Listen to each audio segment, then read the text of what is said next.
विधि 22 साल की नवयुवती थी, जिसका अपनी दादी के अलावा दुनिया में कोई नहीं था। अचानक एक दिन दादी की मौत हो गई। विधि अब दुनिया में बिल्कुल अकेली रह गई थी। उसके बॉयफ्रेंड सनी के अलावा अब उसका इस दुनिया में कोई सहारा नहीं था। एक दिन विधि दादी की अलमारी खोलती है, जिसमें उसे एक पुरानी बैंक की पासबुक और लॉकर की चाबी मिलती है। विधि बहुत हैरान हो जाती है।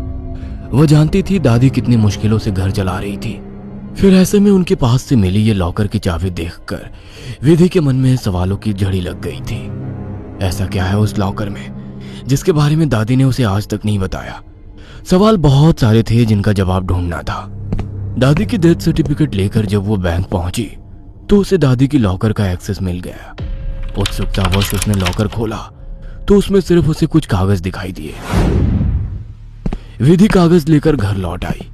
उन कागजों के मुताबिक मंथनपुर में एक बड़ी हवेली दादी के नाम थी। इतनी बड़ी हवेली है दादी के पास और हम सालों से इस 2 कमरे के किराए के मकान में जी रहे हैं। ऐसा क्यों किया दादी ने? खैर जो भी बात हो, अब तो ये हवेली मेरी है। मैं कल ही मंथनपुर के लिए निकलती हूँ।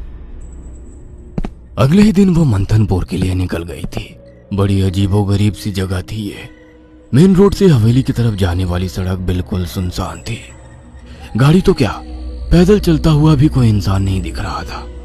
सड़क पर गहरा सन्नाटा पसरा हुआ था। सड़क के दोनों तरफ घने ऊंचे पेड़ लगे थे।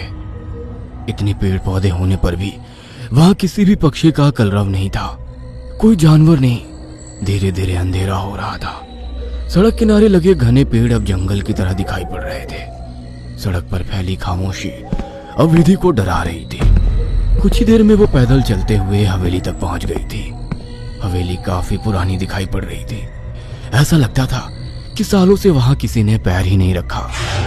हवेली के 500 मीटर के दायरे में गिने चुने ही मकान थे और जो थे वो भी खाली पड़े हुए थे।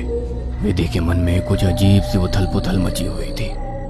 मेन गेट खोलकर वो हवेली के अंदर पहुंच गई। अंदर का नजारा देखकर वो दंग रह गई थी। पूरी हवेली जगमगा रही थी। अंदर महंगे फर्नीचर और सजावटी सामान देखकर विधि का मुंह खुला का खुला रह गया था। अरे वाह, ये हवेली तो बहुत वेल मेंटेन्ड है। लगता है यहाँ जरूर कोई रहता है। हेलो, कोई है? कोई है यहाँ? विधि पूरी हवेली में घूमकर वहां रहने वाले व्यक्ति को ढूंढ रही थी। ढूंढते ढूंढते वो हवेली के अंदर आकर देखने लगती है। तभी एक बूढ़ी औरत ना जाने कहां से विधि के सामने आ जाती है। बूढ़ी के चेहरे पर गहरी झुर्रियां थी और कमर झुकी हुई थी। काला लबादा पहने, आधा मुंह पल्लू में छिपाए वो औरत बेहद डरावनी लग रही थी। आउच! डरा दिया आपने। क्यों आई हो यहाँ? लौट जाओ। मैं कहीं नहीं जाने वाली, ये मेरी हवेली है। बाय द वे, आप कौन? यहाँ कोई नहीं रह सकता, शैतान रहता है यहाँ। लौट जाओ। शैतान? Very funny. अच्छा, तो हवेली हड़पने के लिए ये स्टोरी बनाई है आपने? विधि कुछ कहने वाली होती है, तभी वो देखती है कि बूढ़ी औरत हवेली की ओर देखकर कुछ सकपक आ गई है और अपना चेहरा ढकते हुए वो अचानक ही अंधेरे में कहीं गायब हो जाती है। बड़ी अजीब औरत थी, कुछ स्ट्रेंज ही जगह है। विधि हवेली के अंदर आ जाती है और अपना फोन निकालकर सनी को कॉल लगाती है। हेलो सनी, तुम विश्वास नहीं करोगे, ये हवेली तो हमारी सोच से भी ज्यादा खूबसूरत है। तुम बस जल्दी यहाँ आ जाओ। हाँ, मैं आज रात को ही निकलता हूँ। सुबह मिलते हैं, बाय। अगले दिन सुबह सनी भी हवेली पहुंच गया था। अरे यार, कहाँ फंसा दिया विधि ने। अंदर जाने तक का रास्ता नहीं है। हर तरफ झाड़ियाँ, पेड़ पौधे। ऊपर से मुझे कहा कि मेरी सोच से भी ज्यादा खूबसूरत है हवेली। हवेली माय फुट। सनी बड़बड़ाता हुआ मेन गेट से अंदर जा रहा था। बाहर का कंपाउंड क्रॉस करने के बाद अब वो दरवाजे के सामने था। उसके नॉक करने से पहले ही दरवाजा खुद ब खुद खुल गया।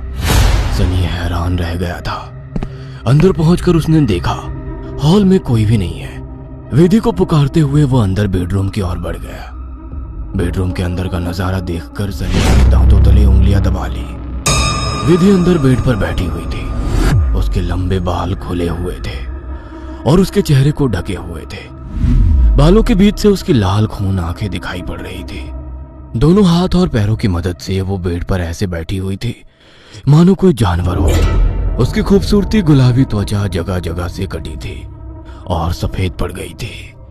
विधि को देखकर सनी जोर से चिल्लाया, विधि, ये क्या हो गया तुम्हें? सनी की बात सुनकर विधि ने डरावने अंदाज में गर्दन टेढ़ी की। अब उसके चेहरे पर से कुछ बाल हट गए थे। वह भयानक आवाज के साथ हंसने लगी। उसके मुंह से किसी जानवर की तरह लार गिर रही थी। अचानक ही वह पूरी ताकत से चिल्लाई। विधि के बाल हवा में उड़ रहे थे और चेहरा चीखते हुए और भी भयानक होता जा रहा था। काले दांत और सफेद पड़ चुकी आंखें आकार में बड़ी होती जा रही थी। सनी के अंदर और देख पाने की ताकत नहीं बची थी।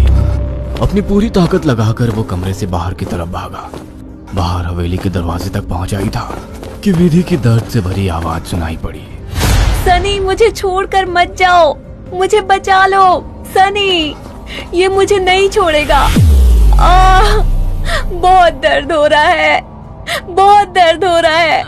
विधि जोर जोर से रो रही थी और सनी को रोकने के लिए बोल रही थी। विधि की ऐसी दर्द भरी आवाज सुनकर सनी तड़प उठा और दौड़कर उसके कमरे की तरफ वापस आ गया। ये सब क्या हो गया विधि? ये सब क्या हो गया? मैं क्या करूं, बोलो। बहुत भूख लगी है, तेरा खून पीना है। इतना कहकर विधि अजीब तरीके से मुस्कुराने लगती है और अपने हाथों और पैरों की मदद से जमीन पर रेंगते हुए सनी की ओर बढ़ती है। सनी बिजली सी तेजी दिखाकर कमरे से बाहर निकल आता है और कमरे का दरवाजा बाहर से बंद कर देता है। सनी की कुछ समझ नहीं आ रहा था। वह विधि की मदद करना चाहता था। उसे ऐसी हालत में छोड़ना उसे मौत के मुंह में धकेलने जैसा था। वह बाहर जाकर मदद मांगने का निर्णय लेता है और तुरंत बाहर निकल आता है। हवेली के अंदर दूर दूर तक केवल सन्नाटा छाया हुआ था। अंदर से रह रहकर विधि की दर्द भरी चीखें सुनाई दे रही थी। मदद की उम्मीद में सनी दौड़ते हुए आगे भागे जा रहा था। तभी उसकी नजर एक चर्च पर पड़ी। चर्च काफी जर्जर हालत में था। सनी इधर उधर देखता हुआ अंदर पहुंच गया। दोनों हाथ आपस में बांधकर वो फूट फूट कर रो रहा था। Please God help me, please. कहाँ जाऊं मैं? किससे मदद मांगू? प्लीज। कोई प्रॉब्लम है क्या? मुझे बता सकते हो? फादर की बात सुनकर सनी सारी बातें फादर को बता देता है। परेशान मत हो डियर, मैं तुम्हें हॉली वाटर दे रहा हूं। जाकर अपनी गर्लफ्रेंड के ऊपर छिड़क देना। God bless. Sunny holy water लेकर हवेली लौट आया था। उसने विधि के रूम का दरवाजा खोला तो वो दीवारों पर चल रही थी। उसके मुंह से खून बह रहा था और वो जोर जोर से हंस रही थी। दरवाजा खोला देख उसने टेढ़ी सी नजर से सनी को देखा और दीवार से नीचे कूदकर उसकी ओर बढ़ने लगी। सही समय पर सनी ने हॉलिव के ऊपर छिड़क दिया। एक जोरदार चीख के साथ दूर जा गिरी और एक काला सा साया कमरे से बाहर की तरफ जाता हुआ दिखाई दिया। विधि, वो चला गया। तुम ठीक हो? हाँ, वो चला गया, लेकिन अब वो अकेला नहीं आएगा। वो बुढ़िया सही कहती थी, ये घर नहीं शैतान का बसेरा है। यहाँ एक नहीं 5 शैतानी ताकत है। जल्दी चलो विधि, हम यहाँ से दूर निकल जाएंगे।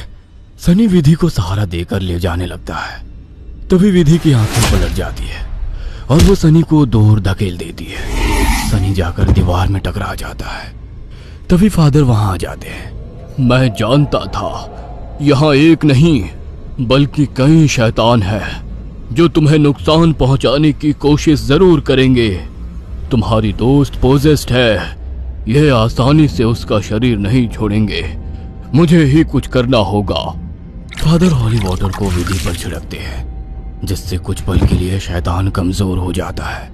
उसी समय वे दोनों उसे बेड से बांध देते हैं। उसके बाद फादर प्रेयर बोलने लगते हैं और वाटर की कुछ बूंदें उसके ऊपर गिराने लगते हैं।